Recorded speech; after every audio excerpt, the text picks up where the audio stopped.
Ouais. Donc, parlons de certaines idées reçues qui sont relayées donc par les médias et qui vous font sourire, par exemple par rapport aux graisses ou aux acides trans gras. D'accord, oui. Donc, une idée reçue très répandue, c'est que ce sont les graisses qui font grossir. Et D'accord? moi, ce que je constate autour de moi, c'est que c'est une véritable chasse aux graisses. Les gens ont peur des graisses, des lipides, et en font la chasse. On voit bien que, on voit partout dans les médias comment confectionner sa petite vinaigrette à base d'eau, de fromage blanc ou de choses comme ça. Donc, il faut absolument arrêter avec ça. C'est une très grave erreur. La pire chose que vous puissiez faire pour maigrir et pour être en bonne santé, d'autre part, c'est de supprimer les graisses de l'alimentation. Ça, il faut savoir une chose, et je le dis dans mon livre, c'est que il n'y a pas de vie sur Terre possible sans graisse, sans lipides, sans acides gras. D'accord? Pour le corps humain, c'est pareil. Il n'y a pas de cellules sans graisse. Chacune de nos cellules a besoin d'acides gras, notamment des acides gras essentiels, au quotidien, pour d'une part pouvoir se régénérer, pour pouvoir communiquer avec les autres cellules de l'organisme et pour que les systèmes physiologiques puissent fonctionner et notamment d'élimination et de gestion du stock des graisses. Donc pour gérer ces graisses, il faut absolument manger des graisses. Seulement, il y a graisse et graisse. Donc il faut apprendre à les connaître, à les différencier et à consommer à bon escient. Oui, parce que D'accord? les graisses acides gras trans, c'est pas bon. Alors, les acides gras trans, ce sont les pires. Ça, il faut absolument les éliminer. Ce sont les graisses, sont de véritables poisons, d'accord, qui eux vont vraiment rendre vos systèmes un peu bancals, tout ce système physiologique d'élimination des graisses, de gestion des stocks. Donc ça, les graisses vont faire que stocker et ne jamais se déstocker. Il faut absolument éliminer ces graisses trans. Ce sont les graisses industrielles. Alors quand vous achetez un paquet de biscuits, vous retournez le paquet, vous regardez la composition des aliments. Si vous voyez le mot hydrogéné inscrit derrière, vous reposez le paquet. D'accord. D'accord? Tout ce qui est graisse végétale hydrogénée ou partiellement hydrogénée, ce sont des graisses trans qu'il faut absolument retirer de son alimentation et surtout ne pas donner aux enfants. D'accord? Ouais. Donc les autres graisses, nous en avons besoin. Les graisses saturées et insaturées sont des graisses indispensables à notre organisme. Après, c'est la quantité qui fait qu'elles deviennent mauvaises pour la santé. Les graisses saturées, notamment les graisses animales, il ne faut pas les éliminer, il faut les manger, mais en connaissance de cause et surtout ne pas trop en manger. Les graisses indispensables et celles que toute la population manque, ce sont les graisses oméga 3, les graisses polyinsaturées, que l'on trouve très peu dans notre alimentation moderne, parce que justement l'alimentation industrielle les a éradiquées. D'accord? Donc, consommer des huiles, des poissons gras, ça, maintenant je pense que le message est passé, tout le monde sait qu'il faut consommer des poissons gras, mais consommer des huiles et des bonnes huiles de première pression à froid, de bonne qualité, comme les huiles de noix, les huiles de colza, qui vont vous amener au quotidien des acides gras essentiels qui vont faire que vos cellules vont pouvoir se régénérer normalement et surtout que vous allez pouvoir gérer vos stocks de graisse, c'est-à-dire que l'organisme va être apte à plus facilement libérer les graisses stockées dans l'organisme, donc avec l'activité physique bien sûr. Donc surtout, consommer des huiles, arrêter avec les vinaigrettes insipides à base d'eau, Mm. mais il faut au moins 2 à 3 cuillères à soupe d'huile par jour. Mm. D'accord? Vous n'êtes pas forcément non plus pour les produits light, hein. Alors les produits en sucre, vous les Au light en graisse, en matière grasse, en sucre, en tout.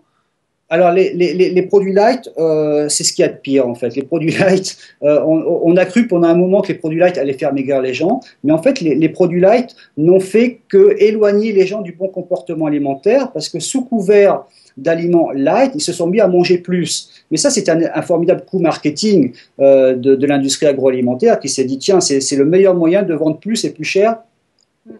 aux gens en pensant qu'ils vont pouvoir maigrir en mangeant ces produits light. Et c'est absolument faux, Ouais. d'accord? Vous avez des produits light qui sont plus caloriques que des produits de base.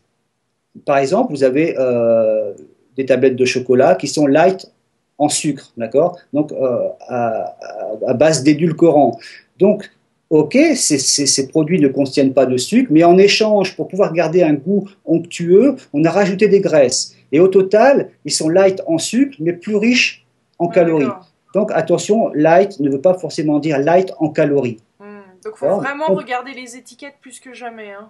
Il faut vraiment regarder les étiquettes, comparer. Moi, je préfère que l'on consomme des produits de base qui sont un peu moins chers que les produits sophistiqués, light et dénaturés, et qu'on garde un petit peu de porte-monnaie pour s'acheter des fruits et des légumes à côté. Pourquoi acheter des yaourts aux oméga 3, des yaourts aux fruits qui sont très chers? Autant acheter des yaourts de base qui sont très bons, des yaourts au lait entier, et autant acheter quelques fruits, autant acheter et consommer des oméga 3 sous forme d'huile en assaisonnant ses crudités et autres. Donc revenir à des produits basiques qui ne sont pas plus chers et qui vous permettent de consommer des produits frais comme les fruits et les légumes.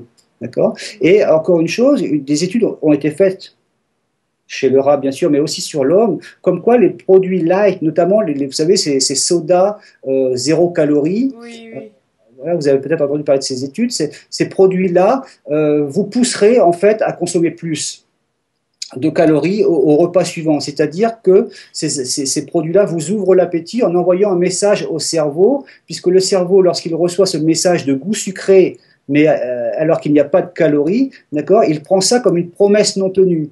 Donc, et il attend à ce que des calories suivent ce goût sucré. Et comme ces calories n'arrivent pas, eh bien le cerveau va vous faire tenir cette promesse en vous faisant consommer plus juste après. D'accord. Donc consommer light n'est pas du tout le meilleur moyen de maigrir, d'autant plus que on sait bien aujourd'hui que toutes les personnes qui essayent de perdre du poids consomment des produits light. Et il n'y a jamais eu autant de produits light qu'aujourd'hui, il n'y a jamais eu autant de personnes en surpoids et obèses qu'aujourd'hui. Donc franchement, si les produits light, depuis autant qu'ils existent, aidaient à maigrir, ça se saurait, et il y aurait de moins en moins de personnes en surpoids aujourd'hui, et non pas le contraire. Et il nous faut du sucre? Alors du sucre, bien sûr qu'il en faut, mais du vrai sucre. Hein. Donc ça, il nous en faut, mais on n'est pas, c'est pas obligatoire. Hein. C'est-à-dire que nous avons des systèmes physiologiques qui font qu'on n'est pas obligé de consommer du sucre. On ne va pas s'en priver parce qu'on est dans une société où on peut avoir du sucre facilement. Donc pourquoi s'en priver? Ce sont les quantités, encore une fois, qu'il faut gérer. Mais le corps peut très bien vivre sans sucre. Hein. À partir du moment où on mange normalement, vous savez, des repas constitués, des repas avec des féculents, donc du pâtes, riz, pain, pommes de terre, le corps sait exactement tirer le sucre de ces aliments-là. Ouais, mais alors c'est un besoin... Nous sommes conçus pour ça. Maintenant, il faut savoir... C'est un besoin mental. Voilà, parce que les aliments sucrés sont, encore une fois, les aliments réconfort, et ce sont les aliments qui nous font sécréter ces petites hormones de plaisir le plus facilement, d'accord? Les endorphines, quand on mange un peu de chocolat, mais c'est très bien comme ça. Donc, encore une fois, bien sûr qu'il faut consommer ces produits sucrés, mais c'est trop de produits sucrés qui devient dangereux. Encore une fois, ce n'est pas l'aliment qui est coupable, c'est la quantité et la répétition des quantités. Donc, il ne faut pas stigmatiser les aliments sucrés. On les a à disposition, consommons-les, mais à bon escient, quoi, tout simplement. Encore une fois, c'est une histoire de raison. Maintenant, si on ne peut pas gérer sa quantité de sucre, là, c'est d'autres problèmes. Là, qu'il faut faire un travail sur soi psychologique. Donc, il y a peut-être un problème psychologique sous-jacent qu'il faut aller travailler un petit peu. Mais voilà, il ne faut pas se priver des aliments plaisir. Et pour vous, les hormones, justement, la viande ou les laitages qui seraient bourrés d'hormones, justement, est-ce que ça serait une des causes de l'obésité ou du moins une des idées reçues ou... Alors, c'est pas la cause de l'obésité, c'est encore une fois, c'est la trop grande quantité. Alors, donc consommer des produits laitiers en excès vous fera de toute façon prendre du poids. Il faut arrêter de dire, parce comme on voit parfois des messages comme ça, le lait aiderait à maigrir. Ça, c'est absolument faux. D'accord? Les produits laitiers n'aident absolument pas à maigrir, d'une part.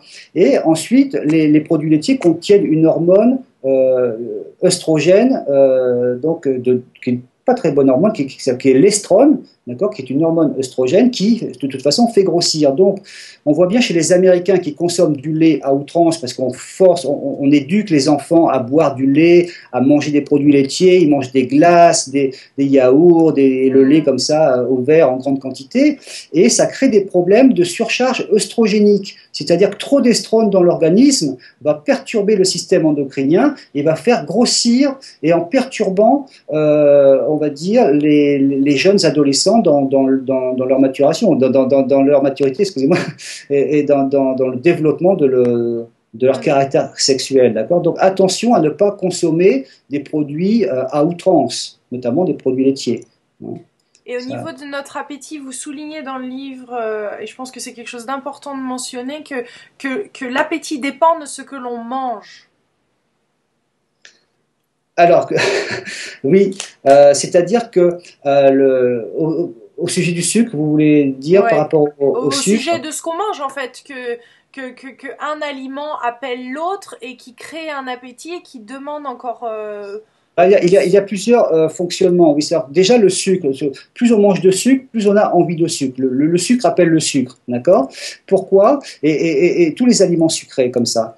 Pourquoi? Parce qu'ils vont perturber la flore intestinale. D'accord? Il y a des pulsions alimentaires qui sont comme ça très fortes, non pas simplement de façon psychologique. Il n'y a pas que les problèmes psychologiques qui font grossir, mais il y a aussi des problèmes organiques. Par exemple, un dérèglement de la flore intestinale. Les aliments sucrés vont dérégler votre flore et aider, on va dire, les mauvaises bactéries à se développer, et notamment des levures comme le Candida albicans, par exemple, qui adore les aliments sucrés, parce que le Candida albicans, c'est une levure qui est elle-même un sucre. Donc, plus vous mangez de sucre, plus vous allez aider ces bactéries mauvaises à se développer et à prendre la place des bonnes. D'accord? Et plus vous avez de mauvaises bactéries, plus ça va avoir une importance sur votre comportement alimentaire, plus vous allez avoir besoin de sucre. Donc ça, c'est un système assez pernicieux. Donc, il faut essayer tout doucement, petit à petit, de se sevrer du sucre. C'est-à-dire, on peut en consommer, mais de moins en moins. Moins on a envie de sucre, enfin, moins on consomme de sucre, moins on a envie de sucre. Comme Par le exemple, sel, hein? pardon? Tout comme le sel.